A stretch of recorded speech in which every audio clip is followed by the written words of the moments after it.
Hello hello hello. Good morning all of you सबके। तो आज 12th क्लास का चैप्टर 1 हिंदी का वन शॉट करेंगे, पूरा शॉर्ट नोट्स रिवीजन करेंगे। आज से स्टार्ट होने वाला ये पूरा चैप्टर करवाएंगे, जितना सारा दो दो बुक है वो दोनों का शॉर्ट नोट्स कराएंगे और ऑब्जेक्टिव कराएंगे। तो बारी बारी से देखते रहिए। Okay okay. तो देखिए पहला नंबर क्या कहते हैं, बातचीत क्या है। एक निबंध है जो बालकृष्ण भट्ट ने लिखा है, इसी के बारे में पूरा लिखा गया है, देखिएगा। सेकेंड,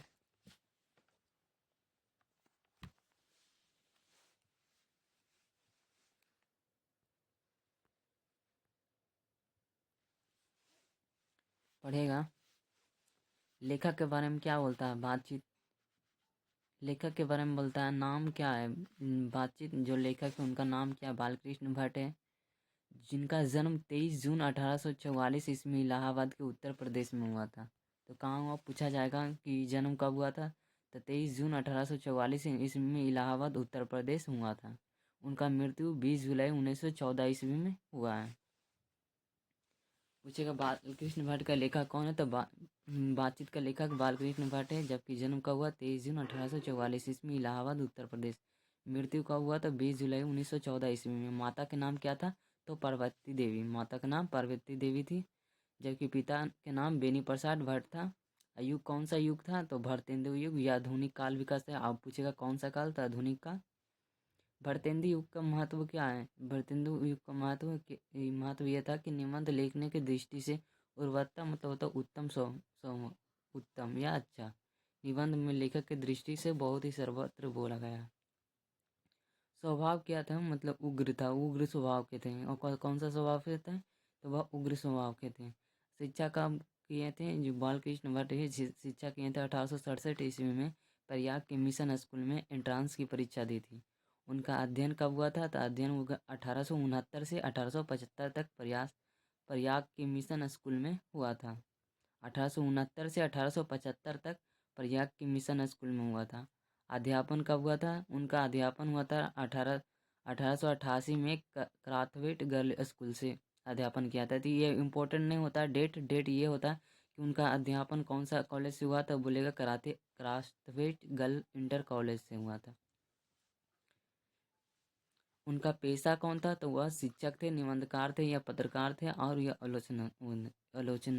आलोचक भी थे। वो चार लोग, मतलब चार पेशा था उनका।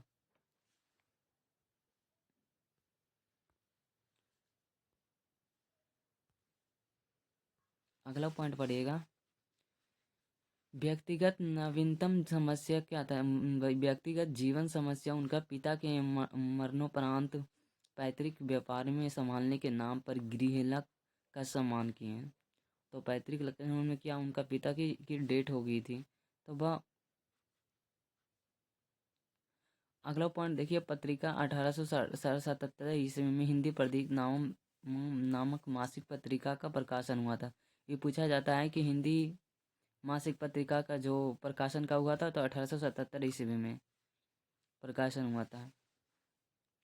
और ये अगला पॉइंट कहता है, आमंत्रण श्याम सुंदर दास द्वारा हिंदी शब्दकोश के संपादन के लिए काशी आमंत्रित, ये नहीं पूछा जाता है। आलोचना क्या आता है, आलोचना 1886 ईस्वी में लाला श्रीनिवास दास ने संयुक्ता स्वयंवर की कठोर आलोचना की। तो इसमें ऑब्जेक्टिव आता है कि ये डेट तो नहीं पूछा जाता, जबकि ये पूछा जाता है कि संयुक्ता स्वयंवर की जो लेखक थे वो क्या नाम थे, उस तो श्रीनिवास दास था नाम। अगला पॉइंट देखिए अगला पॉइंट क्या कहता है, अगला पॉइंट कहता है,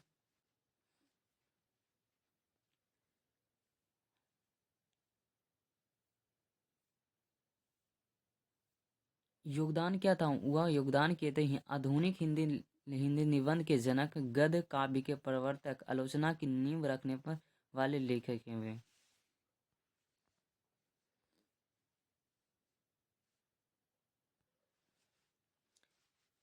बालकृष्ण भट्ट दूसरे साहित्यकार की नज़र में रामविलास शर्मा की शब्दों में, रामविलास शर्मा इनका बड़ाई करते हैं कि बालकृष्ण भट्ट आधुनिक हिंदी आलोचना के जन्मदाता थे और उन्हें ही प्रगतिशील आलोचना की नींव डाली थी।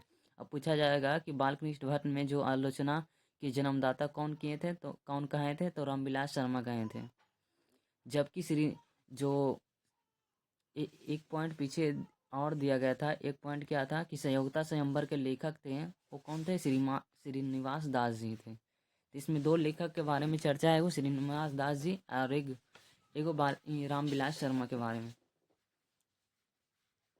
अगला पॉइंट पढ़िएगा कि आचार्य रामचंद्र शुक्ल ने के शब्दों में, आचार्य रामचंद्र शुक्ल ने निबंधकार के रूप में उन्हें अंग्रेजी साहित्यकार में जोसेफ एडिसन, अंग्रेजी साहित्य के जोसेफ एडिसन और रिचर्ड एडिसन के श्रेणी में रखा है। वो तो कौन रखे हैं, तो रामविलास शर्मा ने रखा। ये भी पूछता है कि आचार्य रामचंद्र शुक्ल को निबंधकार के रूप में उन्हें अंग्रेजी साहित्यकार कि जोसेफ एडिसन और स्टील की श्रेणी में रखा बालकृष्ण भट्ट को, वो तो कौन रखा है, आचार्य रामचंद्र शुक्ल ने रखा।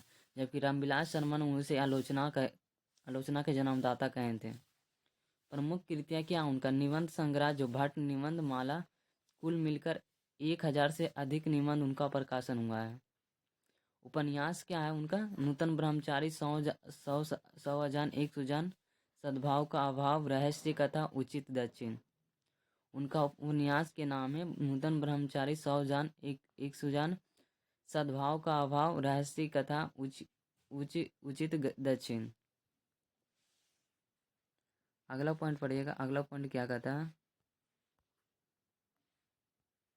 अगला पॉइंट कहता है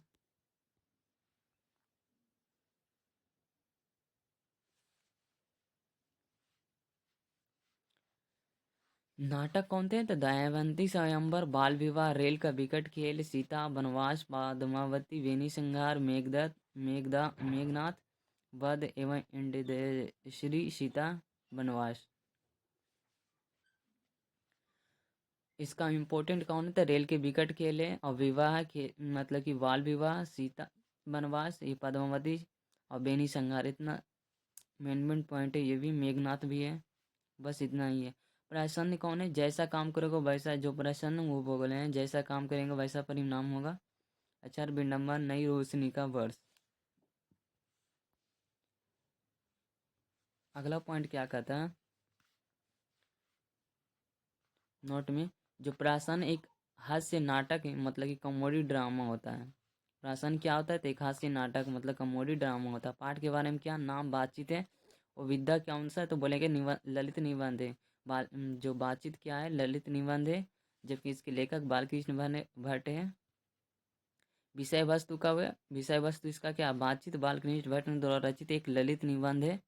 बहुत सारा इंपॉर्टेंट पॉइंट है, ये लोग याद रखिएगा, ऑब्जेक्टिव में बहुत सारा काम देगा। ऑब्जेक्टिव भी क्वेश्चन अगला वीडियो में कराएंगे। जिसके माध्यम से वह बातचीत, उसकी शैली और उसका उत्तम तरीका बताते का प्रयास कर रहे हैं। उन्हें वाक शक्ति को ईश्वर का अनमोल वरदान बताते हुए वह उसके महत्व पर प्रकाश डालते हैं। वो क्या कहते हैं कि बातचीत जो बालकृष्ण भट्ट द्वारा रचित एक ललित निबंध है, जिसके माध्यम से वह बातचीत, उसकी शैली और उसका उत्तम तरीका बताने का प्रयास कर रहे हैं। उन्हें वाक शक्ति ईश्वर का अनमोल वरदान बताते हैं। वाक शक्ति किसको, ईश्वर का अनमोल वरदान है। क्या है जो मतलब कि ईश्वर का अनमोल वरदान है, ये ऑब्जेक्टिव में पूछा था, बोलेगा वाक शक्ति। अगला पॉइंट पढ़िएगा। अगला पॉइंट क्या कहता है,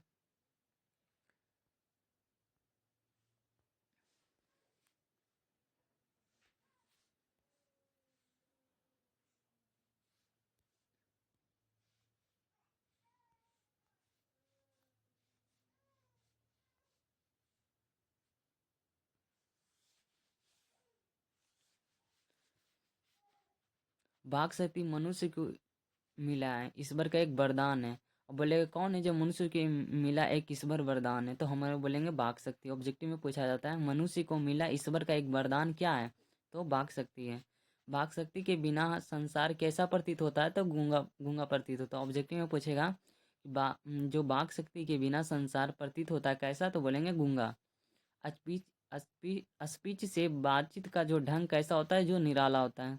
पूछा जाएगा स्पीच से बातचीत का ढंग कैसा होता है, तो निराला मतलब बहुत ही अच्छी होती है। अगला पॉइंट कहता है रॉबिन्सन क्रूसो को 16 वर्ष तक मनुष्य का मुख देखने को नहीं मिला था। अब बोलेगा रॉबिन्सन क्रूसो को मनुष्य को मतलब कितने दिन के बाद उन्हें मनुष्य का मुंह देखने मिला था, 16 वर्ष। अगला पढ़िएगा। रॉबिन्सन ने सबसे पहले फ्राइडे के मुंह से एक बात सुनी थी। फ्राइडे के मुंह से क्या बात सुनी थी? वो फ्राइडे के मुंह से पहला बात सुने थे। तो ये भी ऑब्जेक्टिव में पूछा जाता है कि रॉबिन्सन क्रूसो ने सबसे पहले बातचीत किसके मुंह से सुनते हैं? तो फ्राइडे के मुंह से। वो कितने साल के बाद सुनते हैं? तो मतलब 16 वर्ष के बाद सुनते हैं। नाटक के प्रारंभ में होने वाले मंगल पाठ को क्या कहते हैं? नंदी पाठ। बहुत ही इंपॉर्टेंट क्वेश्चन है ये। नाटक के प्रारंभ में होने वाले मंगल पाठ को क्या कहते हैं? नंदी पाठ कहा जाता है। अगला पॉइंट कहते हैं स्पीच में क्या कहता है? नाज नखरा जाहिर करने का मौका नहीं दिया जाता है। पूछेगा स्पीच में क्या जाहिर करने का मौका नहीं दिया जाता है? तो नाज नखरा। ऑब्जेक्टिव में ऐसा करके आएगा। अगला पॉइंट पढ़ेगा जब तक मनुष्य बोलता नहीं तब तक उसका गुण दोष प्रकट नहीं होता। तो ऑब्जेक्टिव में पूछता है कि जब तक मनुष्य बोलता नहीं उसका कौन सा गुण जो प्रकट नहीं होता? तो उनका गुण दोष प्रकट नहीं होता है। अगला पॉइंट कहता है बेन जॉनसन का मत है कि बोलने से ही मनुष्य का रूप का साक्षात्कार होता है।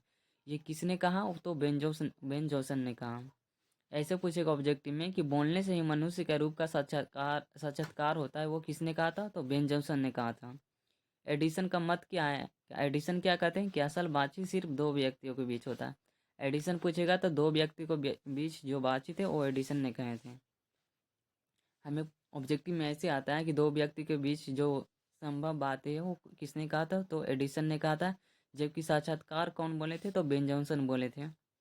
बातचीत के जरिए मन का मवाद या धुआं बनकर भाप बनकर बाहर निकल जाता है। तो बातचीत से जरिए हमारे क्या बनकर बनकर बाहर निकल जाता है? तो मवाद या धुआं बनकर बाहर निकल जाता है। ऑब्जेक्टिव में पूछेगा कि बातचीत के जरिए बातचीत के जरिए क्या भाप बनकर बाहर निकल जाता है? तो धुआं या मवाद बनकर बाहर निकल जाता है। दो बुजुर्गों की बातचीत पराया किसके होता है? जमानों की शिकायतों पर होता है। दो बुजुर्गों की बातचीत जमाने की शिकायतें पर होती है।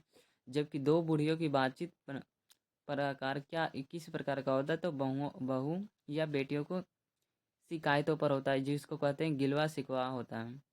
उनका उठाव चढ़ाव मतलब उनके बारे में बोलना। ये दो बूढ़ियों की बातचीत के बारे में बोला जाता है। और दो हम सहेलियों की बातचीत को क्या कहा गया? ये थोड़ा गलती लिखा हुआ कि दो हम सहेलियों की बातचीत में क्या मतलब कि उमड़ जाता है? तो रस का समुद्र उमड़ जाता है। अब पूछेगा दो हम सहेलियों की बातचीत में क्या उमड़ कर आ जाता है? ये चला जाता है, क्या चला जाता है? तो रस का समुद्र चला जाता है।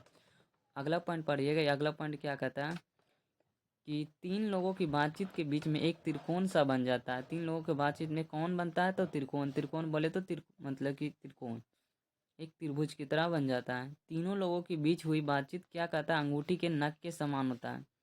और तीन लोगों की बातचीत भी एक त्रिकोण हो जाता है। तीन लोगों के बीच बातचीत भी अंगूठे के नख के समान होता है। चार लोगों से अधिक व्यक्ति की जो बातचीत है केवल राम रमोल कहलाती है। तो क्या चार लोगों के बाद व्यक्तियों के बीच बातचीत को क्या कहा गया है? राम रमावल। ये भी ऑब्जेक्टिव में पूछा जाता है कि चार से अधिक व्यक्ति को जब बातचीत करते हैं उसको क्या नाम दिया गया है? तो राम रमावल। अगला पॉइंट है अशिक्षित लोगों की बातचीत को बात कहनी कहा जाता है। अशिक्षित लोगों को जो बातचीत करते हैं उसे क्या कहा जाता है? तो बात कही कहा जाता है। पूछेगा अशिक्षित लोगों को जो बातचीत उसे क्या कहा जाता है? तो बात कहीं कहा जाता है। बात करने का हुनर यूरोप के लोगों के अधिक प्रचलित है। बात करने का हुनर को आर्ट ऑफ कन्वर्सेशन कहा जाता है। इंग्लिश होता है आर्ट ऑफ कन्वर्सेशन। आर्ट मतलब कला होता है। Art of conversation. Art of conversation मतलब बातचीत करने की कला, इसको इंग्लिश में कहते हैं आर्ट ऑफ कन्वर्सेशन। बातचीत करने की कला। अगला पॉइंट पढ़िएगा। अब पूछेगा बातचीत करने का हुनर जो आर्ट ऑफ कन्वर्सेशन कहा जाता है कहाँ के लोगों में अधिक प्रचलित है? तो यूरोप के लोगों में प्रचलित है। यहाँ दो ऑब्जेक्टिव बनता है कि बातचीत का हुनर को क्या कहते हैं? Art of conversation. जबकि कहाँ के लोगों को पूछा मतलब कहाँ के बारे में कहाँ के लोगों में ज़्यादा प्रचलित है? यूरोप के लोगों में। अगला पॉइंट कहता है विज्ञान की चतुराई भरी बातचीत के सुहृद गोष्ठी कहा गया है। जो विद्वान की चतुराई भरी बातचीत को क्या गया? सुहृदय गोष्ठी कहा गया है। बातचीत का सर्वोत्तम रूप क्या है? तो आत्मसंवाद है। बातचीत करने का जो सर्वोत्तम रूप है वो आत्मसंवाद है।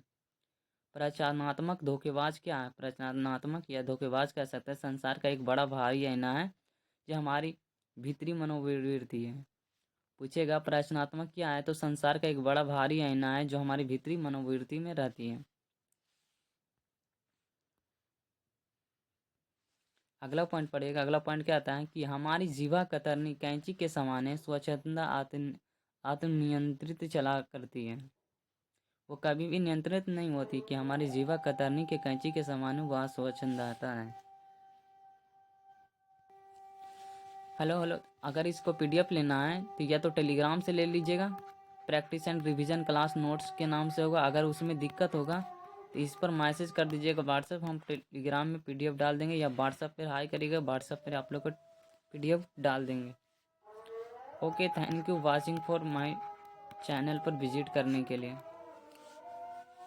Okay okay okay, good bye.